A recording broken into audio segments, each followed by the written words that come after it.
मेकोसाबाग येथे नजुल plot colony आहे जरीपटका हद्दीत। त्या ठिकाणी इसम नामे स्वप्नील उर्फ बबलू अविनाश नारनवरे राहणार लुंबिनी नगर झोपडपट्टी याने रेशनिंगचा गहू व तांदूळ काळाबाजारी करून सदर ठिकाणी जमा करून ठेवला असल्याबाबतची माहिती प्राप्त झालेली होती।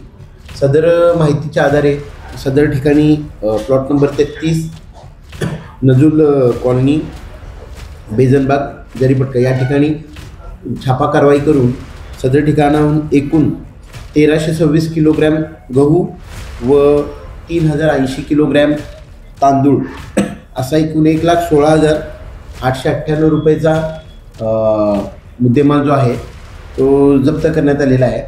सदर प्रकरणात अन्न व पुरवठा अधिकारी यांच्या मार्फत सदर ठिकाणी मिळून आलेला माल जो आहे तो रेशनिंगचाच आहे काय याबाबत अभिप्राय घेऊन पुढील कारवाई करीत आहोत। सदरची कामगिरी ही माननीय पोलीस उपायुक्त गुन्हे शाखा यांच्या बातमीच्या आधारावर करण्यात आलेली आहे।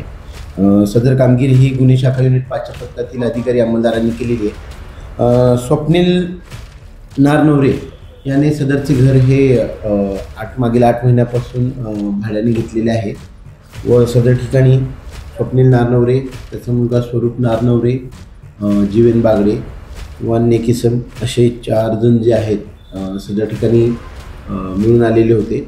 सदर प्रकरणात अन्न व पुरवठा अधिकारी यांच्या मार्फतीने अभिप्राय घेऊन पुढील कायदेशीर कारवाई करीत आहोत।